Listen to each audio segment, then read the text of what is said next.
Hi all, welcome back to the Handbook, the Operations Podcast. I'm Harv Nagra. I talk about business maturity a lot, and lately I've been thinking about the state of financial and data maturity in agencies and consultancies, especially in a market where pipelines feel fragile and profitability is always on everyone's mind. What I hear from people I speak to, there are reports and spreadsheets everywhere, but the underlying picture is still fuzzy. Data isn't fully trusted, finance and operations aren't joined up, and leaders are making big decisions without the visibility they need. Those cracks used to take months and sometimes years to become unavoidable. But in a world of tighter margins, a faster pace, AI disruption, and changing client expectations, they're being exposed much earlier. So today, I wanted to bring on someone who not only understands those financial warning signs, but also how they connect to the bigger operational picture, including the impact of AI. We're going to be joined today by Robert Patin, an expert who works at the intersection of finance, delivery operations, pricing, and strategy for agencies and consultancies. He's helped leadership teams clean up their numbers, fix their models, and scale with more predictability. And he has strong views on how AI is changing the game. We're going to cover a lot of ground, from margins and pricing to operational maturity and AI. But I wanted to start with the fundamentals. Because if you don't understand your financial reality, no amount of automation or AI wizardry is going to save you. Let's get into it. Thanks for listening to the Handbook, the Operations Podcast. This podcast is brought to you by Scoro. There's a question I'm hearing more and more lately. If AI can connect all my tools, do I even need a PSA anymore? That's a fair question. With AI agents, MCP, and a bit of vibe coding, it can feel like you can stitch something together yourself. But here's what actually happens in practice. AI is great at generating ideas, automating tasks, and surfacing insights. What it's terrible at is being a dependable backbone for running a business. It's probabilistic, it's fragile, and it relies completely on the quality and structure of data underneath it. A PSA isn't there to be clever. It's there to be boring in the best possible way. Scoro gives you a stable, secure system of record for your projects, people, finances, and performance. It's built for scale, compliance, reporting, and trust. The stuff your leadership team actually relies on. AI then sits on top of that foundation, making it faster, smarter, and easier to use. So no, AI doesn't make PSAs obsolete. It makes the choice of PSA more important than ever. Go to Scoro.com/demo to see how Scoro fits into a modern AI-enabled ops stack. And for the VIP treatment, tell them Harv sent you. Now, let's get to the podcast. Robert, welcome to the podcast. Thank you so much for being here. It's a pleasure to be here. I wanted to start by taking the opportunity to pick your brain on finance. That's an area of expertise for yourself. So let's start with some patterns that you're seeing these days. What are financial red flags that leaders are consistently overlooking, maybe? So one of the first things that I see happen, and this is true across the vast majority of businesses, is that they're missing two key components. So we're looking at revenue generation most frequently, right? How much revenue am I bringing in? But the piece that we're lacking is actually future projections. And so what does revenue look like next month? What does revenue look like 2 months from now? Because the reality is I can't fix tomorrow, but I can fix maybe a month from now. And so the further out that you're looking and understanding exactly what's going on, you can make more pragmatic decisions on how your business is performing. And then obviously these have a direct correlation, but profitability and cash flow are actually different things. And so I've seen so many organizations end up being in a pretty significantly bad place by not looking at their cash flow projections as well. And so making sure that you're looking at both. So what does revenue and expenses look like next month and then the following month, and ideally in a 90 to 6 month timeline of what things are looking like, and then making sure that you have a pretty regular 90-day cash flow projection as well. Yeah, really good point. It's very easy for us to analyze what happened last week, last month, last year, but it does take more work to get the kind of foundations in place to be forward looking and looking at leading metrics. But it really helps you navigate what's coming and be able to make decisions to guide the path rather than just reacting to everything. So it's just so important. 100%. The other thing that I see happen quite a lot is there's a significant amount of margin erosion in any service-based business. And so that is related to bad budgeting, bad projections, where you have work in progress buildup, unbilled time, delayed invoices, AR aging sort of stuff going on. But one of the things that I see as a huge component in the industry is that we have this kind of vanity component to revenue generation. So you're thinking, hey, I've got this amount that I'm actually billing versus how much is actually service-based revenue.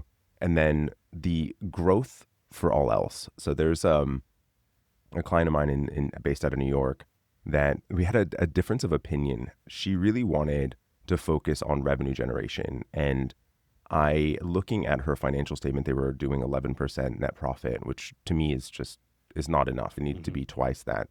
And she was really wanting us to focus on how are we generating more leads? How are we getting out there from a biz dev perspective, which should be done. But it wasn't the primary focus for me. They were underpricing, they were over-servicing, and it was compounding discounting. And the reality, so we ended up spending the vast majority of the first year focused on what their pricing structure looked like. So the base business fundamentals, making sure that they had the right financial framework in place.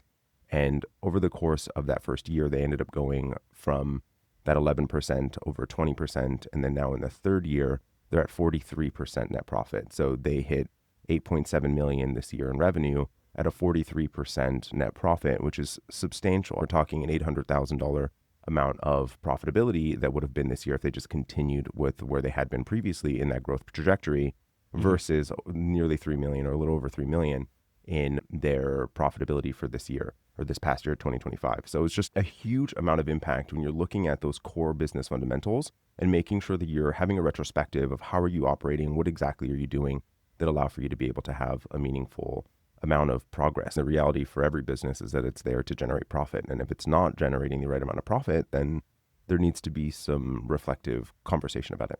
Absolutely. That transformation that you're talking about with that business that you just mentioned, that's a huge difference. Can you talk about what kind of changed over that period of 3 years? So there was several things that we looked at. One of the core things to start off with that really spiked the profit from one year to another was that they were looking just at the core assumptions of what they had for their actual costs. So, the pricing sheet that they were utilizing was entirely hour-based, which is fine theoretically as long as it's accurate. And it wasn't from the amount of time that it was taking for them to execute on their deliverables. But even more so is that they were targeting the wrong percentage of gross profit. So the reality for a service-based business is that you should be plus 50% gross profit. So for the total amount of revenue that you're generating, half of that should go to deliverable costs. At the max, half of it should go to deliverable costs. And then the remaining piece is going to be left for profit and operational expenses. They were targeting 30%. So they were far sub of where they should have been. Fortunately for them, operating pretty lean from an operational perspective, which is what then led to the 43% net in future years. But they were targeting the wrong percentage. And then a couple of other things that they didn't mathematically consider was total overhead the burden of each one of those team members. So you've got payroll taxes, the health benefits, the underutilized time, vacation time, all those things that were not being considered and need to be broken across every hour in the business. So those were a lot of those just core fundamental things that mathematically just were not assumed in their base pricing. Robert, when it comes to pricing, I think what I see with a lot of businesses is that they don't handle it particularly strategically. And that example you gave, I think, just illustrates that. What's the right moment to reevaluate pricing and what data should inform that? So when should they be analyzing pricing? I think perpetually, really. The core of how I see it is that at the end of every project is when you should be evaluating the base assumptions that you put into it, right? So the beginning of a pricing exercise, you have to think about it in the length of time throughout a project. But to begin with, while you're going through pricing, you should be putting in what is it that you exactly assumed. So I'm assuming from an account management perspective over the 6-week project, let's say, that I'm going to be meeting with the client once a week and that we're going to be meeting internally this many times, that it's going to take this much amount of time for X, Y, and Z reason. It's half days for a week for the creative director for the first week of the project, what those base assumptions are. And then at the end of the project, you look at how many hours did it actually take? What exactly did it take to execute on it? And then where was I wrong on the assumptions? Because the reality is that I can plan. The best laid plans really is the kind of idea. It's like, how do you look at what did I assume? What actually took place? What do I want to look at reflectively? Can I change my operational process that made the assumptions more accurate? Or is this just what it's going to take so that I can update my base assumptions going forward? The first agency I ever worked at, an experiential agency out of Los Angeles, the first thing that I did working there was put together their base pricing assumption and how exactly they went from the initial assumption to the execution of budgeting throughout the actual event management and activation management to the postmortem. and then being able to truly utilize that project postmortem, because now I'm creating an aggregate, a library, if you will, of past projects and how they Hmm. performed. So initial assumptions, end result, and this is where money ultimately went on this project, so that when I have a similar activation or a similar scope of work, I can then look at what did it actually take and then bring up not just one, but two, three, even five that are similar to this type of activation or this type of scope of work that allows for me to test my assumptions. Am I being overly optimistic? Am I being overly pessimistic? So that you're able to have the right weight, right? You can obviously overprice, which then you're pricing yourself out of the market. But then you can also go incredibly low, which then makes it not feasible from a business perspective. There has to be a good balance between them. And only with, for me at least, where I think generally, I know as a species, we're emotional creatures. And it's important for us to recognize that data, at least for me, gives me a whole lot of comfort in being able to pressure test the emotionality of where I am. That makes Hmm. it easier, more pragmatic in the decisions that I'm making. So I guess one question is like operationalizing those learnings. You do a project and for various reasons, it may have gone over budget. Somebody might think that's not enough of a pattern to now go and update pricing. I think my point is that sometimes we end up justifying everything that, oh, that edge case happened. Everything's an edge case, and then it never becomes a pattern, and then everything's overrunning. I know it's important that you were saying perpetually, but can you give us any advice on when to recognize those patterns and to embed those learnings? I don't know that there's just a one direct answer that is going Yeah. to say in every single scenario, this is the way that you want to go about it. But here's the question that I'd be asking of myself. So let's say that I'm in the end of a project and the reality of what we win, and let's say that we win, 25% over budget. There's multiple pieces. Like it's not just one thing that took place that caused it. So Yep. there's the way that we onboarded the client that maybe made them a bit more anxious, that made them lean in a bit, and they ended up becoming too controlling. That ended up taking a whole lot more of our time. There was maybe we were not launching the project well enough to allow for us to be able to have communication across every single team member on the team that allowed for them to be up to speed, that caused revisions in work. And so there's a pragmatic reflection that you need to have within each component, right? So there's when it comes to the evaluation of how a project actually transpired, I Hmm. see it as a couple of things. There's the external pricing, the base assumptions that we win, and then maybe that they do need to go up in that example, maybe Yep. not. Or maybe that it's an operational problem that we need to be looking at, thinking about things a bit differently. So I would look at what took place. Is this an edge case? Or is this very similar to what takes place on most projects? And if it is Right. very similar to what's tending to happen, then we need to be a bit more reflective in it and then actually take some action from it and make a choice in that specific scenario. And if you're seeing it happen three times, three projects in a row, then that's a pattern and you should be taking some action from it. Hmm. Or, what is your base hypothesis? Here's the situation that happened in this project.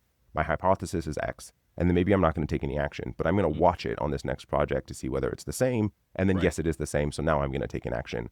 So it depends on the specific scenario and also the risk associated with it, right? If it's a $1 million scope of work that went $500,000 over budget, you probably are going to want to do something about it immediately. Right.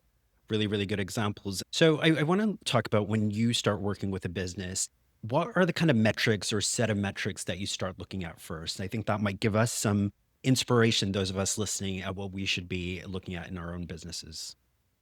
So interestingly, the first one is a bit more of a soft oriented piece, being that I'm a very numbers oriented person. Hmm. It's more focus and clarity. So the place that I always first start is in alignment amongst the leadership team, so department heads along the organization, making sure that everyone is very clear of where are we headed, what are we looking to accomplish, what are those goals, what is it going to take. There's always sacrifices that need to be made in progress and in adaptation, and making sure that we understand exactly what that's going to be, what are those boundary lines that we are going to have. And one of the things that I find always incredibly interesting is that, and it shows that imposter syndrome is quite prevalent. Hmm.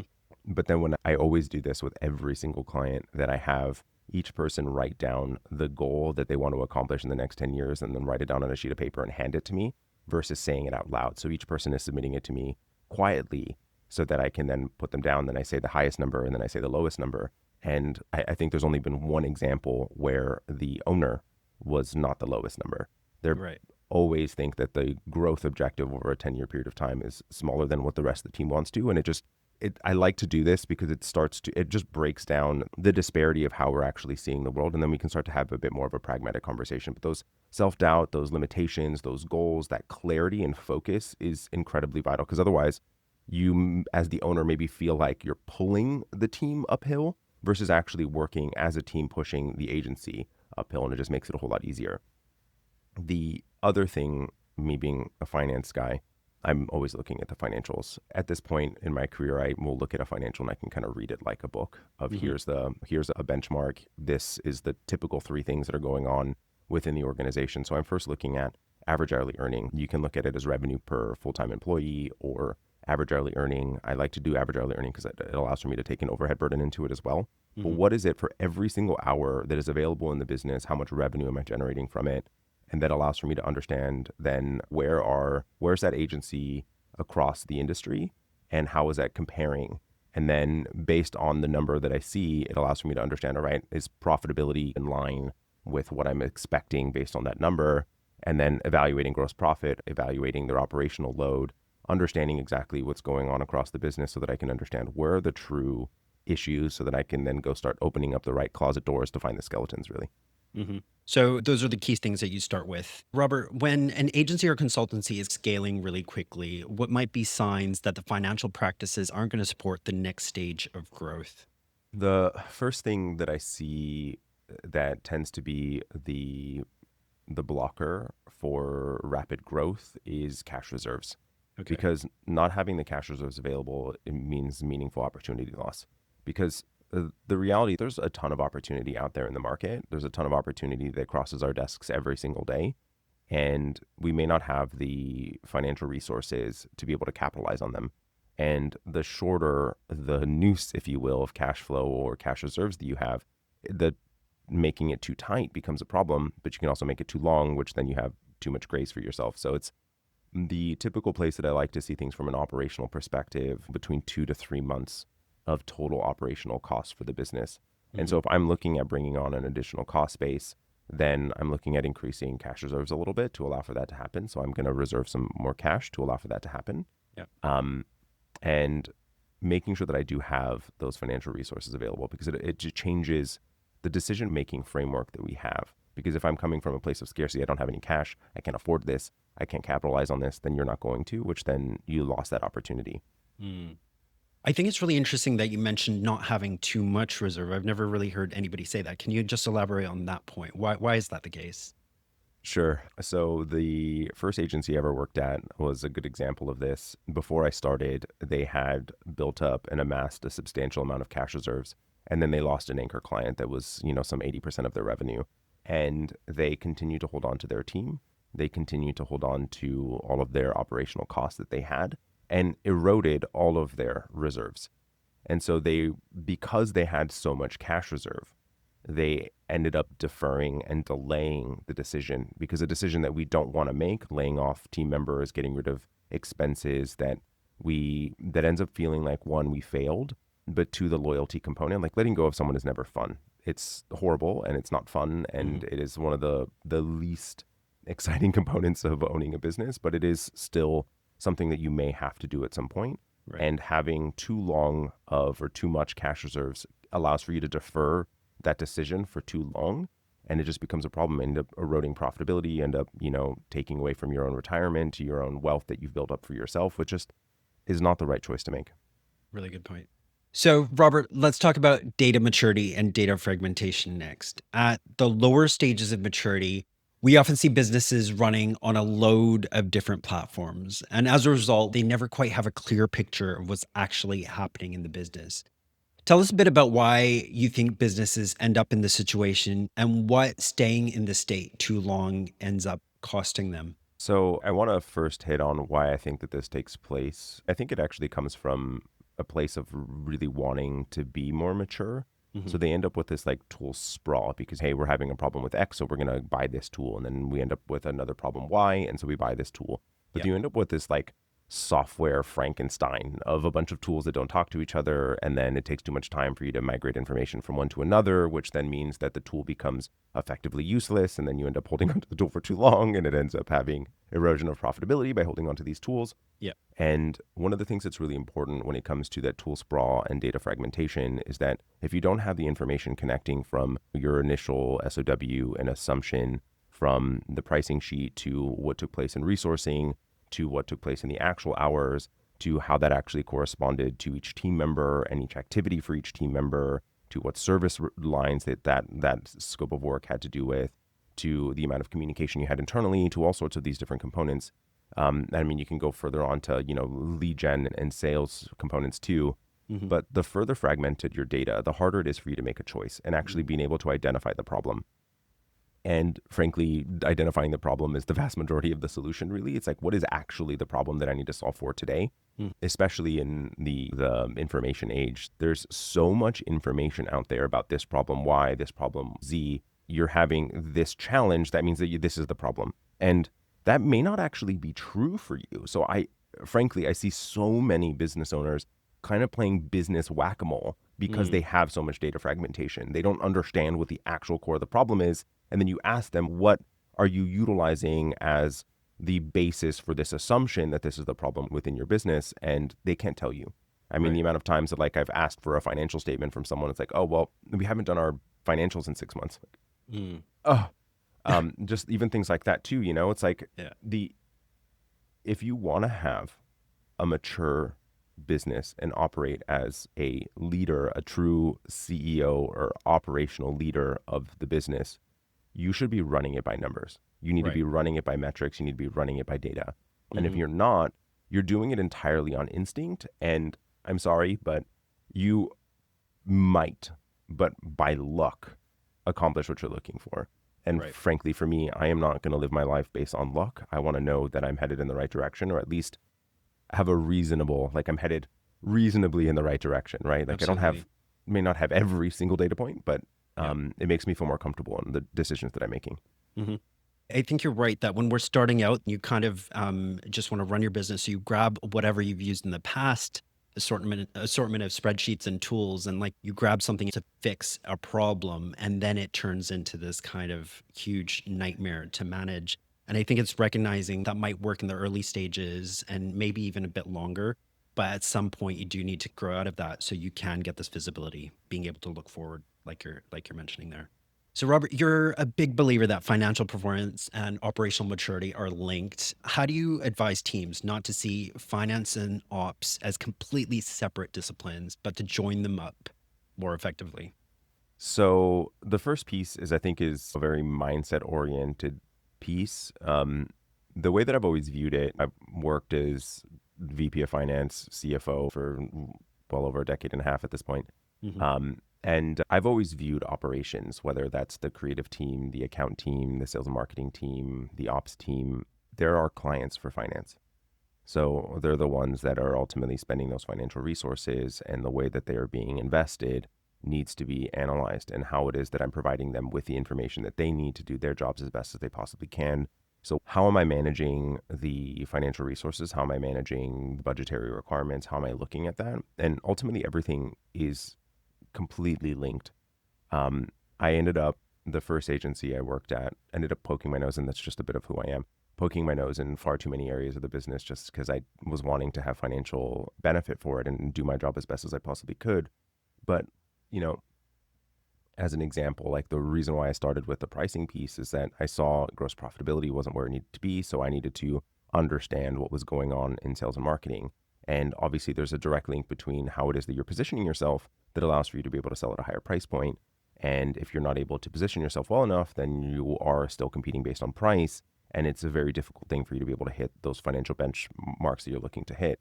And so just understanding the input-output component to how everything is. Your financial statement is the end ultimate output, but there's been a funnel of decisions that led to that point, and a funnel of activities that led to that point. And then understanding, all right, here's the end point of what took place, and then here's all the 5, 10, 15 different potential pieces, which ones are out of alignment and which ones are the problem. And understanding that when you look at the financial statement as an aggregate of everything that you've done for the month, for the quarter, for the year.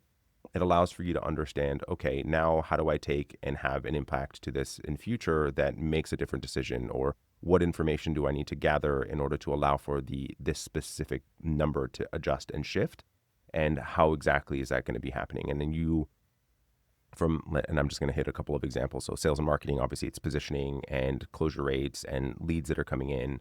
From an operations perspective, it's how much time are people spending on administrative work that's then causing underutilization and unbillable time.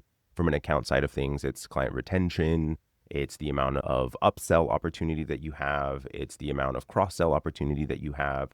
From a creative perspective, it's how much time are you actually having from a utilization on the team, but also how much are you actually going over the assumptions from a budgetary perspective. So like, how effective are we operating? And understanding how each one of those actions, every single team member is immediately impacting the financial statement. And understanding that is a core foundation to how I see what I do in finance, frankly. Right. And the point is that an operations person needs to have financial awareness, a finance person needs to have operational awareness. And I'm not sure that by default, all of us kind of come up through the work landscape to develop those skills. So what I'm trying to ask, do you see people already doing this well, or what's the education needed on either of these roles to really develop that skill set and be sitting together and looking at this to understand it? I generally think that there's an education component to it. And I will say two things. One, me having grown up in my father having been a finance person and CPA, I just grew up around it. So it was just a knowledge piece that I had. And the first time working at an agency, working with a load of creatives, I had assumed wrongly that they had this base of information. And one of the stories that I was telling earlier about that agency, that $8.7 million agency that's now doing 43% net profit, one of the things that we had to do was an education of the wider team. And frankly, this was a very uncomfortable thing. It's an agency predominantly women, and me coming in as a guy that I felt like I was a bit mansplaining to the entire team, but I was talking about the base financials of how an agency makes money. So what happens if the project goes over a timeline in just days, not hours, but days or weeks? What happens if we go over budget 2 hours every week for this specific project? What happens if we go over budget just in general? And how does this have implication? How much does it actually erode the profitability? Because each decision, as I was saying earlier, that each team member is making a decision every single day. Each activity is then having financial implication. And there was debate on this team of, well, we're technically under hours, but we're 6 months over timeline. And it's like, well, that's not it.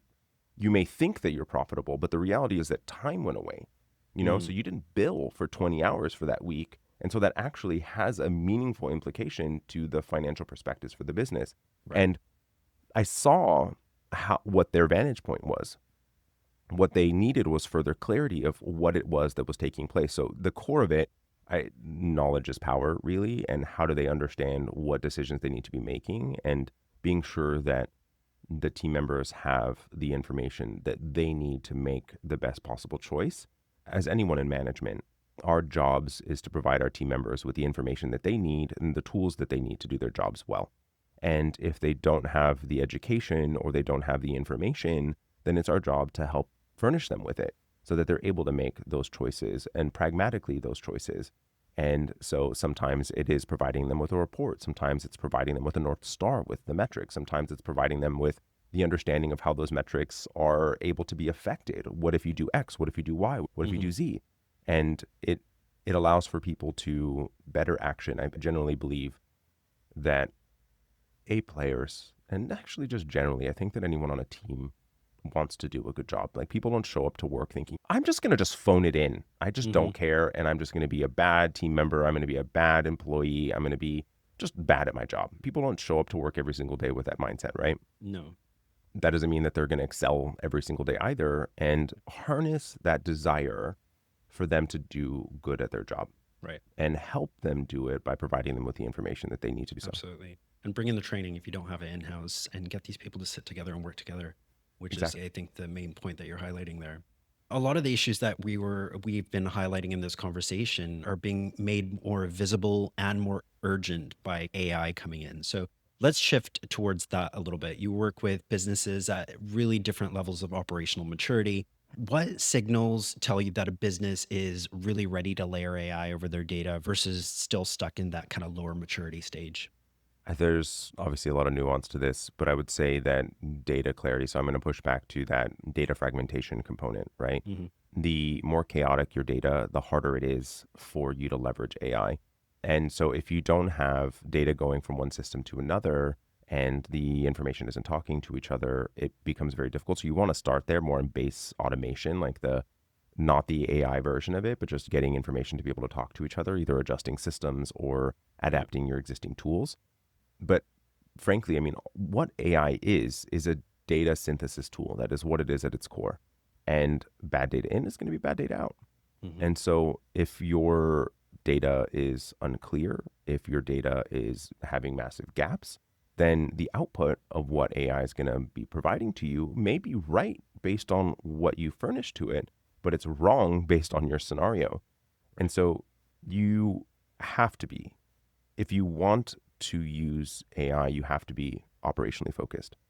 And especially in the creative space, me working with designers and creatives and brand agencies and that sort of thing, um, they historically, the vast majority of them, they don't think of themselves as data oriented people. And frankly, they're not. Like the amount of times I've brought up a spreadsheet, I can just see the blankness that ends up on their faces when that happens. Yeah.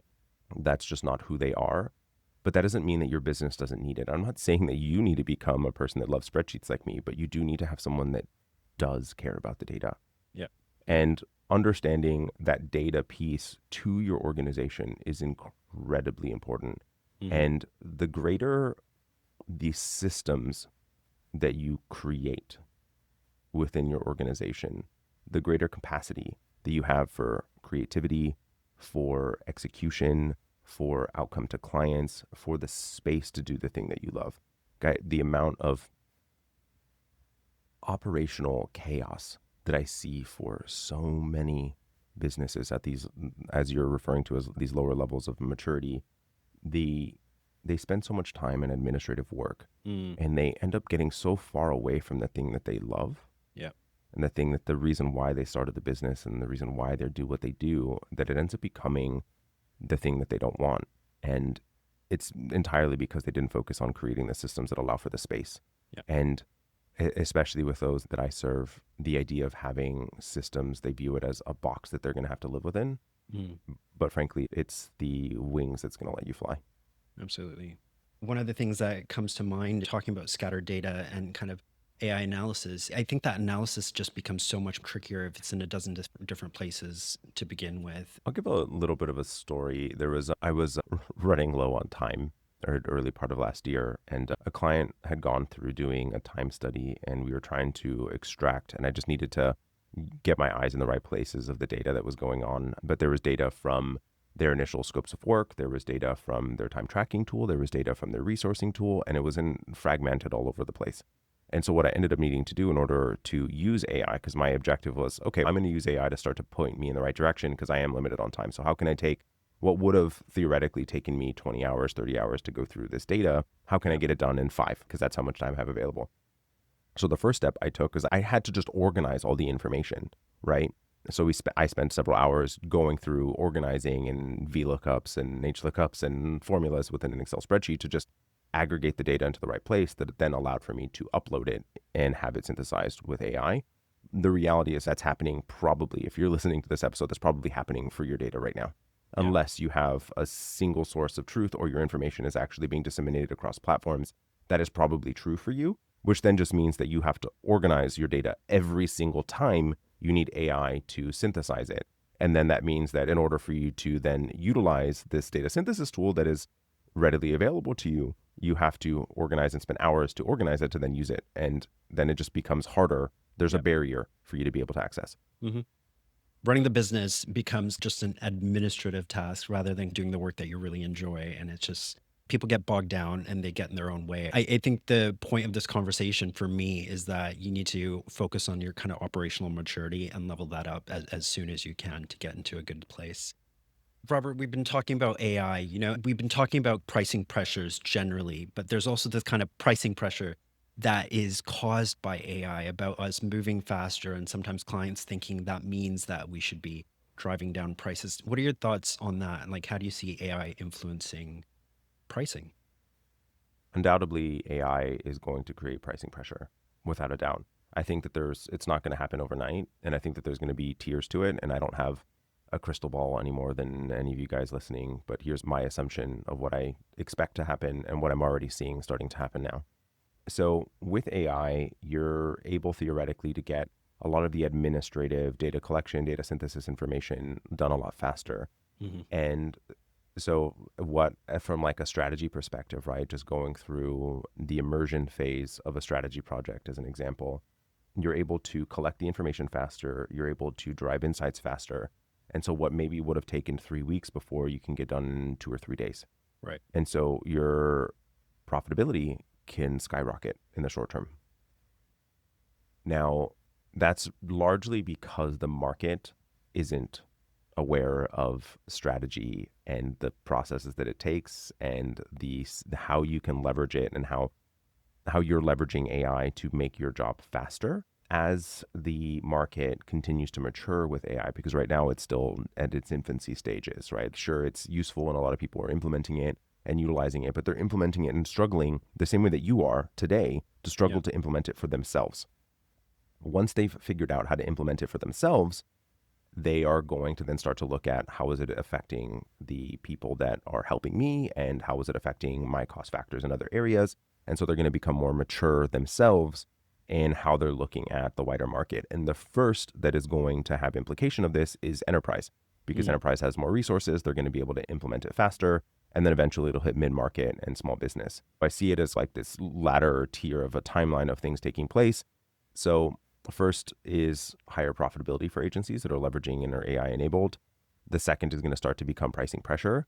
And the third is eventually I see a lot of agencies either being consolidated or they will disappear if they don't start to pivot and adjust and adapt to the market that's coming. The advice that I am giving to clients today on it, though, is that I don't think that you should be overly capitalize on the fact that your time can be dramatically reduced. If let's say that your strategy immersion phase of the project, and the example that I was giving, went from 100 hours to 25, so you've saved 75 hours. Hmm. You could theoretically take some of those 75 hours and invest it into the quality of the output that you have. So you're able to have the fidelity of work, the insights, the impact to the client be increased. And so if you have a greater outcome to the client, a greater case study, it allows for you to elevate your business to having greater differentiation in a future market. Mm. So you're going to end up with less pricing pressure than the next business because you have appropriately invested that time into other components of how you deliver. And it pushes back to what I was talking about earlier, right? Like you have to be at the top of your game. You Yep. need to be the best in class. And this can help you punch above everybody else. And the further and the sooner that you adopt these types of things, the better off you're going to be. Really good advice. And like when we talk about business maturity at the highest level of that scale, got the right team and structure and processes in place that you are able to focus on developing your offer and the client experience so that you can stand out and you can charge that premium. And there's a distinct reason for people to come to you as a customer rather than anybody else. So a really, really nice example there. Robert, we're coming to the end of our conversation, but I didn't mention earlier that you are also a podcaster. I've had the pleasure of coming on your podcast to talk about operations, automation, and systems as well. So tell us a bit about your show. So the podcast name is The Agency Blueprint. The way that I like to think about it is it's a bookshelf of agency challenges. So if you're looking through the titles of the podcast, I'm having that specific challenge, go ahead and take it off of the shelf and give it a listen. The way that I like to approach every episode is that I want it to have an insight that is immediately implementable so that you're able to immediately derive some impact to your operations, to the way that you deliver, to the way that you generate revenue immediately from listening to that episode. Obviously, we're not going to solve every single challenge of your agency in that moment, but allowing for you to be able to make your way through that bookshelf the same way that I do of my physical one. Amazing. Love that. And where can people go to learn more about you and reach out to you? I've put together a page. If you go to creativeagencysuccess.com/handbook, there are 3 things that you can do on that page. I've put together the agency analyzer guide. So it allows for you to do an evaluation of your pricing structure.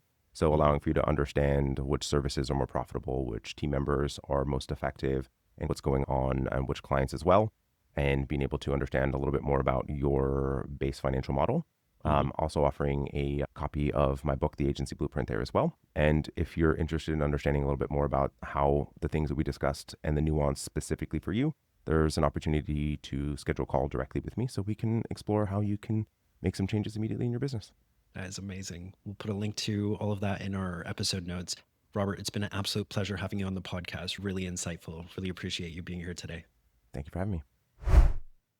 As I've been reflecting on this conversation with Robert, the big takeaway for me is how important business maturity is, and in particular, maturity around your data, finance, and systems. If your data is fragmented, if finance and operations still sit in silos, or if pricing decisions aren't grounded in how work actually gets delivered, then you're getting in your own way when it comes to growth and profit. So if there's one message to take away today, it's this: leveling up your maturity around your data, finance, and systems isn't something to put off until later. It's what creates the foundation to grow and thrive. And of course, I have to mention that's exactly where Scoro comes in, bringing project, financial, resourcing, and reporting data together so leaders can see what's actually happening in the business, not just what they hope is happening. I know this because I brought in Scoro at my last workplace when I was group ops director and saw firsthand the difference that level of visibility makes. And guys, if you haven't already, this episode is your cue to take my business maturity quiz.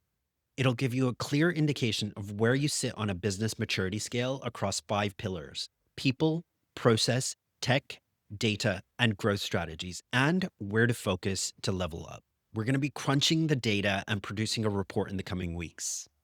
So get your score now. Go to bit.ly/assess-business-maturity. That's bit.ly/assess-business-maturity. I'll put a link in the episode notes. That's it for me today. Thank you so much for listening. This podcast is brought to you by Scoro, a platform designed for agencies and consultancies, which allows you to manage your projects, finances, and resources, all from one system. This is a platform I brought in at a previous workplace, which completely transformed the way we worked, and which I've recommended to clients of my own. You can sign up for a free trial on Scoro.com. That's Scoro.com. Or reach out to me, Harv Nagra, on LinkedIn if you'd like to hear about some of my experiences.